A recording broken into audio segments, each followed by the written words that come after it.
Mga anak ng makapangyarihang Diyos, ang mga relasyon ay kabilang sa pinakamahalagang kaloob ng buhay. Ngunit nagdadala rin sila ng ilan sa pinakamalaking hamon. Maaari nila tayong dalhin palapit sa Diyos o hilahin palayo. Depende kung sumasalamin ang mga ito sa kanyang pag-ibig o binabaluktot ito. Napag-isipan mo na ba kung paano malalaman kung ang isang relasyon ay umabot na sa punto na maaaring sinasabi ng Diyos na bitawan ito? Malinaw ang salita ng Diyos tungkol sa mga ganitong sandali. Sa Ecclesiastes 3:1-6, paalala sa atin, may panahon para sa lahat at panahon para sa bawat gawain sa ilalim ng langit.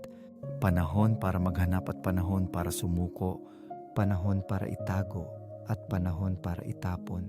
Ang mga salitang ito ay nagpapaalala na kahit ang pinakamabuting intensyon ay hindi nagagawa ang bawat relasyon na isang pagpapala. Minsan, sa kanyang karunungan, tinutukoy tayo ng Diyos na umatras upang protektahan ang ating puso at parangalan ang kanyang layunin. Puno ng mga palatandaan ng buhay, kahit na madalas nahihirapan tayong basahin ang mga ito sa kanyang karunungan. Hindi tayo iniiwan ng Diyos na mag-isa sa mga sandaling ito. Sinabi ni sa Lewis, ang pag-ibig ay hindi damdamin na walang hinintay, kundi aktibong paghahabol ng kabutihan. Kung ang isang relasyon ay patuloy na humahantong sa pinsala, kompromiso, o espiritual na pagkatigil, oras na upang makinig sa gabay ng Diyos. Maglaan ng sandali upang tanungin ang sarili. Ang relasyong ito ba ay nagpapakita ng panawagan ng Diyos para sa kapayapaan, paglago, at pag-ibig sa iyong buhay? O naging pinagmulan na ito ng sakit at distraksyon na humihila sa iyo palayo sa kanyang layunin? Habang sama-sama nating pinag-iisipan, tuklasin natin ang tatlong palatandaan na maaaring sinasabi ng Diyos na bitawan ang isang relasyon, nagtitiwala na ang kanyang plano ay palaging para sa ating kabutihan at kaluwalhatian. Ang mga relasyon ay nilikha upang mag-alaga, magbigay lakas, at iangat tayo tungo sa espiritual at personal na paglago. Ngunit ano ang mangyayari kapag patuloy kang tinatrato ng isang tao ng may pang-aapi o manipulasyon? Hindi ito simpleng tanong ng kahinaan ng tao, kundi mas malalim na isyu ng paulit-ulit na pinsala na walang tunay na pagsisisi. Sa Efeso 4:9, pinaalalahanan tayo na gamitin ang ating mga salita at kilos upang itayo ang iba, hindi upang wasakin. Ngunit may mga taong ang kilos ay patuloy na pinagmumula ng emosyonal na pinsala. Ang manipulasyon, kawalang interes, o pang-aalipusta ay maaaring mukhang banayad sa una, pero unti-unting sinisira ang tiwala at kumpiyansa. Ang ganitong pagtrato ay hindi pag-ibig. Ito ay kontrol na nakatago sa pagpapanggap at humihila sa iyo palayo sa kapayapaan ni Kristo. Sinabi ni sa Luis na ang pag-ibig ay hindi lamang damdamin, kundi paghahangad ng kabutihan ng iba. Kung paulit-ulit na hinintay ng isang tao ang iyong paglago, inaabuso ang iyong tiwala, o minamanipula ang iyong emosyon, ipinapakita ng kanilang kilos ang kawalan ng tunay na pag-ibig. Ang pattern ng sakit na walang pagsisisi ay senyales na ang relasyon ay maaaring hindi na naaayon sa layunin ng Diyos para sa iyo. Tanungin mo ang sarili, ang kanilang kilos ba ay naglalapit sa iyo kay Kristo o itinutulak ka palayo sa kanyang liwanag? Tinutukoy tayong magpatawad. Pero ang pagpapatawad ay hindi nangangailangan ng patuloy na pagtitiis ng abuso. Ang pagkilala sa pagkakaibang ito ay gawa ng karunungan at pananampalataya, hindi ng paghusga o puot. Isipin ang pinsala ng pagtitiis sa ganitong kilos. Ang emosyonal na pagmaltrato ay nagpapababa ng iyong kakayahang umunlad sa espiritual at emosyonal. Nagdudulot ito ng kalungkutan, kalituhan, at minsan ay pagdududa sa sarili. Mas masahol pa, maaari kang matukso na magpatawad ng kasalanan sa sarili at sa iba. na nagpapatuloy ng siklo na humihintay sa pagpapagaling at katotohanan.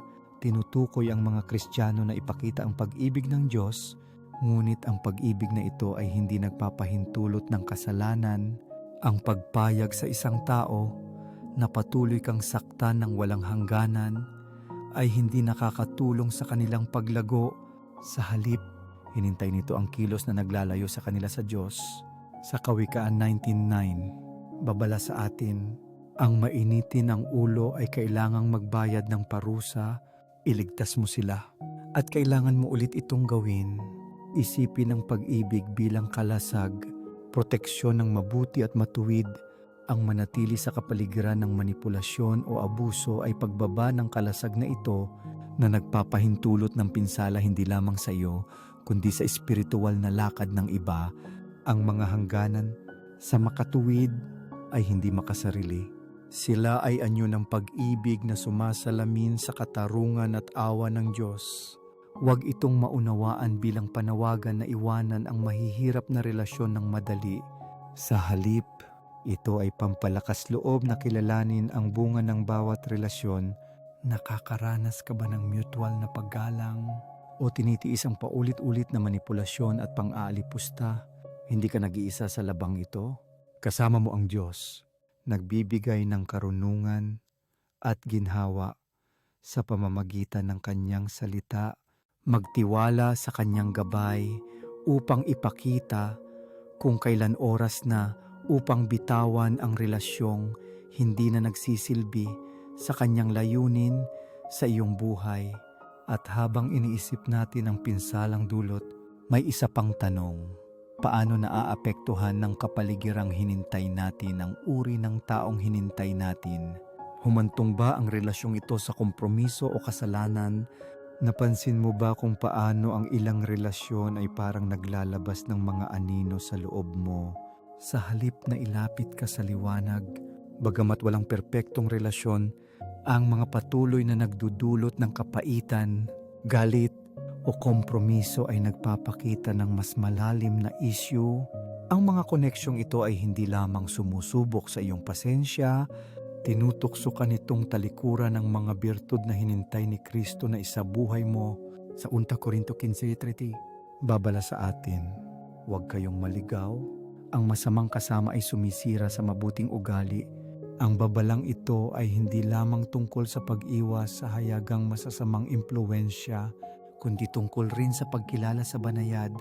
Nakakasirang puwersa na humihila sa atin palayo sa ating espiritual at moral na halaga.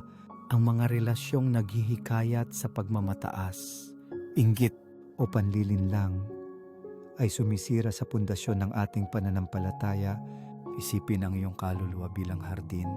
Maingat na inaalagaan ng Diyos. Bawat impluensya ay alinman sa pagkain o lason. Kapag ang isang relasyon ay nagdudulot sa iyo na magsinungaling, magmalaki, o kumilos laban sa iyong konsensya, para kang nagtanim ng damo na sumisiksik sa bunga ng Espiritu, ang ganitong relasyon ay hindi hinintay kang lumago, tinutokso ka nitong lumiit sa kasalanan. Gaano kadalas natin ito ipinapaliwanag, sinasabi sa sarili, ganun lang ako kapag kasama ko sila. O, hindi naman talaga nila kasalanan na hinintay ko ito. Ngunit ang mga paliwanag na ito ay lalong nagpapalalim sa bitag. Sa paglipas ng panahon, nagiging normal ang kompromiso at napapansin natin ang ating sarili na mas malayo sa saya at kapayapaan ng Diyos. Sinabi ni sa Lewis na ang tukso ay madalas na nagpapanggap bilang hindi nakakasama kahit na nakakapukaw. Sa mga sandaling ito, kapag ang isang relasyon ay nakakapanabik, ngunit humahantong sa panlilinlang o manipulasyon, kailangan nating suriin ang tunay na halaga nito. Ang maliit na konsesyon ay maaaring maging pattern ng kilos na sumisira sa Diyos at sa ating sarili. Ang emosyonal na toll ng ganitong relasyon ay malalim. Iniiwan ka nitong pagod, hindi mapakali, at madalas nahihiya sa taong hinintay mo. Paano natin malalaman kung ang isang relasyon ay naglalabas ng pinakamasama sa atin? Pag-isipan ang iyong kilos at emosyon. Napapansin mo ba ang sarili na nagbibigay katwiran sa mapaminsalang kilos, sa sarili o sa iba? Kinukompromiso mo ba ang iyong pamantayan para mapanatili ang kapayapaan, maiwasan ng alitan, o makakuha ng pag-aproba? Ang mga pattern na ito ay malinaw na senyales na ang relasyon ay hindi naaayon sa plano ng Diyos. Ngunit huwag kang mag-alala. Ang pagkilala sa katotohanan ito ay hindi tanda ng kabiguan, kundi pagkakataon para sa pagtubos. Ang biyaya ng Diyos ay sapat upang gabayan ka tungo sa mga relasyong sumasalamin sa Kanyang pag-ibig at katotohanan, sumandal sa Kanya para sa karunungan upang ihiwalay ang nakakasama mula sa banal. May malaking pag-asa sa prosesong ito dahil inaanyayahan tayo nitong muling suriin ang ating mga koneksyon at iayon ang mga ito sa mga halagang itinanim ng Diyos sa atin. Habang kinikilala natin ang mga relasyong humihintay sa ating lakad, nagsisimula tayong makita ang mas malinaw na landas tungo sa mga nag-aangat at nagpapakita ng paggalang sa Kanya. At gayunpaman, kailangan nating itanong, ano ang mangyayari kapag ang mga relasyong ito ay hindi lamang tinutukso tayo, kundi itinatali sa isang nakakalason na siklo ng dependency? Naranasan mo na ba ang pakiramdam na ang iyong emosyon ay umaakyat at bumabagsak batay sa kilos ng iba? Ito ang esensya ng codependency, isang relasyon kung saan ang iyong katatagan at halaga ay nagiging magulo sa kilos, mood, o pag-aproba ng isa pa. Ang ganitong dependency, kahit madalas na napagkakamalang pag-ibig, ay unti-unting sumisira sa kalayaan at balanse na hinintay ng Diyos para sa bawat anak niya. Tinutukoy tayo ng Biblia na ilagay ang ating ultimate na tiwala at dependency sa Diyos, hindi sa anumang tao. Sa Jeremias 17:15, paalala sa atin, sumpay ng nagtitiwala sa tao, ngunit pagpalain ang nagtitiwala sa Panginoon. Ang codependency ay tinutukso tayong baligtarin ang ayos na ito. Ginagawa ang iba bilang sentro ng ating emosyonal na universo. Hindi lamang ito nakakasira sa atin, kundi hinintay rin ng iba na magpatuloy sa mapaminsalang kilos ng walang pananagutan. Isipin ang isang baging na mahigpit na nakakapit sa puno, na sinisiksik ang kakayahan ng puno na lumago. Sa codependent na relasyon, walang umuunlad. Ang kumakapit ay nawawalan ng sariling pagkatao, habang ang hinintay ay nasasanay sa hindi malusog na pattern ng indulgence o manipulasyon. Ang dinamikong ito ay bitag sa parehong partido sa isang siklo ng dysfunction, malayo sa kalayaang hinintay ng Diyos. Madalas na nagpapanggap ang codependency bilang pagiging selfless. Ang tulungan ko lang sila o kailangan nila ako para manatili sa tamang landas ay maaaring mukhang marangal, pero sa ilalim ng mga salitang ito ay nakatago ang banayad na pagmamataas, ang paniniwala na kaya nating ayusin o iligtas ang iba, ngunit ang kaligtasan ay sa Diyos lamang, at ang pagpasok sa Kanyang papel ay nagpapabigat sa ating sarili at sa mga hinintay nating iligtas. Sinabi ni sa Lewis na ang tunay na pag-ibig ay naghahangad ng kabutihan ng iba nang hindi nawawala ang sariling layunin sa Diyos. Ang codependency, gayunpaman, ginagawa ang pag-ibig bilang kontrol o obligasyon. Hinintay nito ang kasalanan na umunlad sa ilalim ng pagpapanggap ng habag na humahantong sa kilos, na sumisira sa Diyos at sa ating sarili. Ang emosyonal na toll ng codependency ay malalim. Iniiwan tayo nitong pagod, may pot, at madalas na bulag sa mga paraan kung paano natin hinintay ang mapanirang siklo. Sa halip na iangat ang paglago, ang mga relasyong ito ay nagdudulot ng pagkatigil at sakit.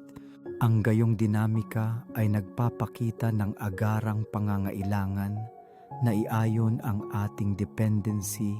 Ilagay si Kristo sa sentro at magtiwala sa Kanya na gabayan ang ating puso at ang pagbabago ng iba. Pero paano tayo makakalaya? Ang unang hakbang ay kilalanin ang mga palatandaan. Ang iyong kilos ba ay dulot ng takot na mawala ang isang tao sa halip na tunay na pag-ibig? Isinasakripisyo mo ba ang iyong kapakanan para mapanatili ang marupok na kapayapaan? Ang mga pattern na ito ay senyales na ang relasyon ay tumawid na sa hindi malusog na teritoryo. Ang pagkilala sa katotohanan ito ay hindi gawa ng kabiguan, kundi hakbang tungo sa kalayaan. Ang malusog na hangganan ay mahalaga sa paglampas sa codependency. Ang mga hangganang ito ay hindi hadlang ng pagkamakasarili, kundi proteksyon ng pag-ibig at paggalang na nagbibigay ng espasyo sa parehong partido para lumago kay Kristo. Sa Kawikaan 29:25 may karunungan. Ang takot sa tao ay naglalagay ng bitag, ngunit ang nagtitiwala sa Panginoon ay ligtas. Ang tunay na kalayaan ay hindi mula sa pagkontrol o pagiging kontrolado, kundi mula sa mutual na pagsandal sa gabay ng Diyos. Ang paghihintay ng suporta mula sa Kristiyanong payo o pinagkakatiwalaang espiritual na mentor ay nagbibigay ng kaliwanagan at lakas habang nilalakbay mo ang paglalakbay na ito. Ang mga gabay na ito na nakaugat sa biblikal na karunungan ay makakatulong sa iyo na malaman kung kailan manatili, umatras, at kumilos sa paraang nagpapakita ng paggalang sa Diyos.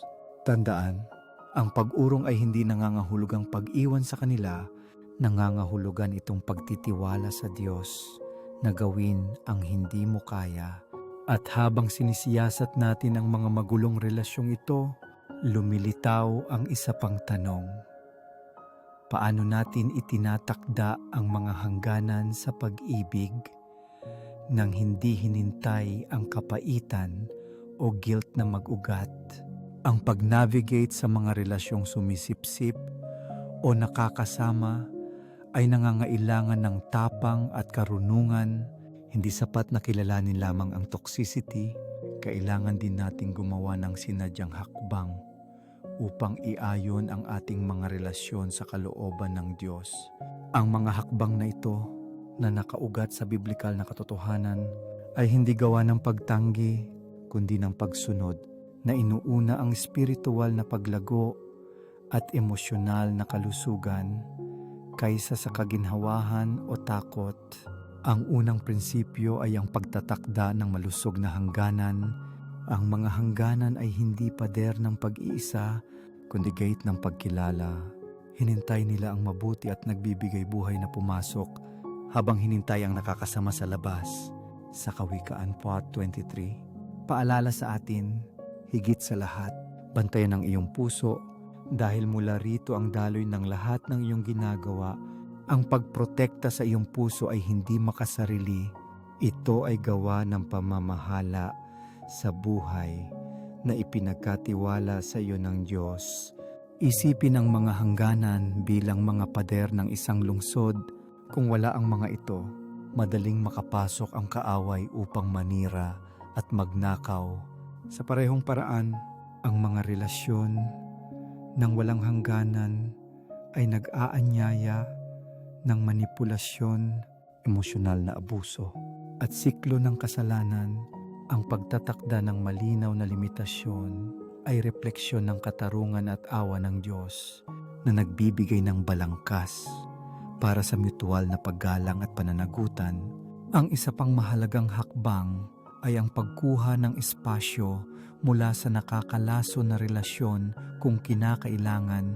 Ang distansya ay hindi katumbas ng poot o hindi pagpapatawad. Sa halip, nagbibigay ito ng oras para sa pag-iisip, pagpapagaling at espiritual na pag-aayon. Kahit si Kristo ay umatras mula sa mga tao upang manalangin at maghanap ng kaliwanagan.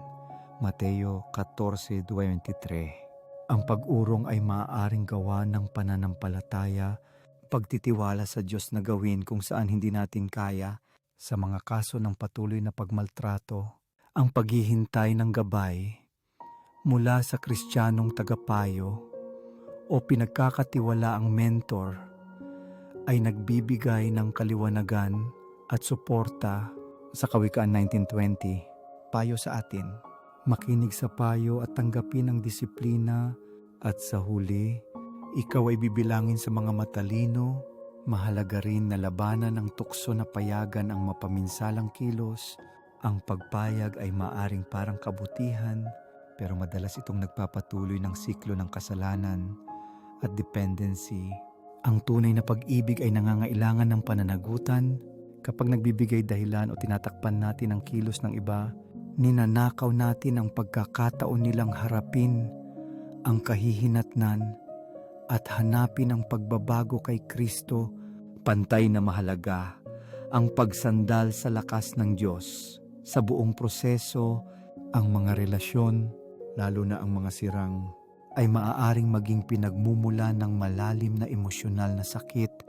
Ngunit ipinangako ng Diyos na maging kanlungan at manggagamot natin sa awit 34:8. Paalala sa atin, malapit ang Panginoon sa mga wasak ang puso at inililigtas ang mga nadurog ang espiritu. Ang pagtitiwala sa Kanya na ayusin ang hindi natin kaya ay gawa ng pananampalataya at pagsuko. Ang pagpapatawad ay kailangang maging sentro rin. Ang pagpapatawad ay hindi pareho sa reconciliation, ni nangangailangan itong manatili sa peligro.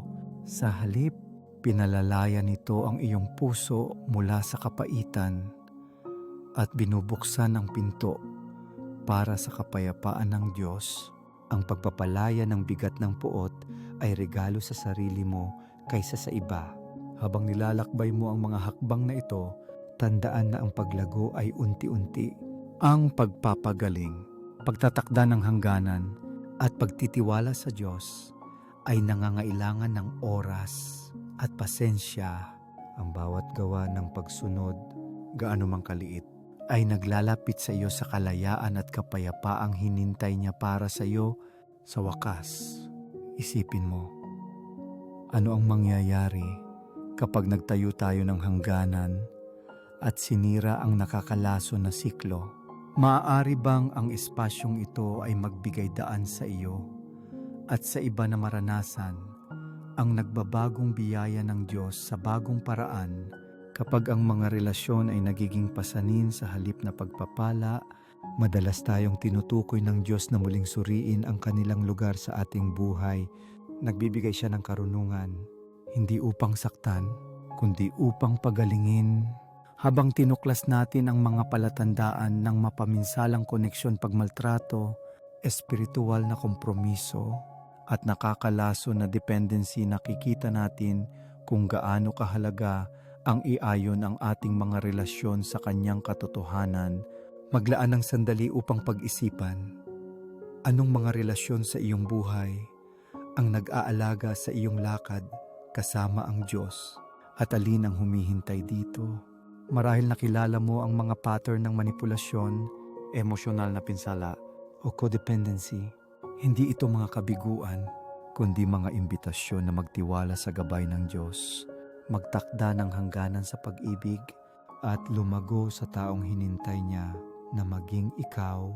Itinuturo ng kasulatan na ang mga relasyon ay refleksyon ng pag-ibig ng Diyos sa atin. Ngunit salamin din ang mga ito na nagpapakita ng ating lakas at kahinaan.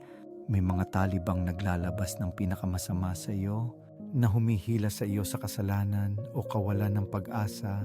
Kung gayon, tandaan na ang pagbitaw ay hindi pagtanggi, kundi gawa ng pananampalataya.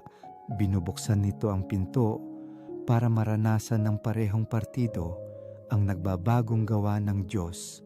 Ang biyaya ng Diyos ay nagbibigay lakas sa atin na kumilos kahit masakit ito. Ang pagtatakda ng hangganan, paghihintay ng matalinong payo, at pagtitiwala sa Kanya na makialam ay mga hakbang ng pagsunod. Hayaang maghari ang pagpapatawad sa iyong puso kahit na kailangan mong kumuha ng espasyo para magpagaling. Hayaang gabayan ng pag-ibig na nakaugat sa katotohanan ni Kristo ang bawat desisyon. Kasama ko ang mga anghel, protektado ako ng biyaya. Kung ang mga katotohanan ito ay tumutugon sa iyo, isulat ito sa komento bilang deklarasyon ng pananampalataya. Sama-sama, maaari nating suportahan ang isa't isa sa pagpili ng landas ng Diyos para sa ating mga relasyon. Kung hinintay ng mensaheng ito ang iyong puso, i-like, i-share, at mag-subscribe upang patuloy na makatanggap ng espiritual na pananaw na nakaugat sa biblikal na katotohanan. Lumago tayo ng sama-sama sa pananampalataya, naghihintay ng karunungan para sa bawat relasyon, at nagtitiwala sa plano ng Diyos para sa ating buhay.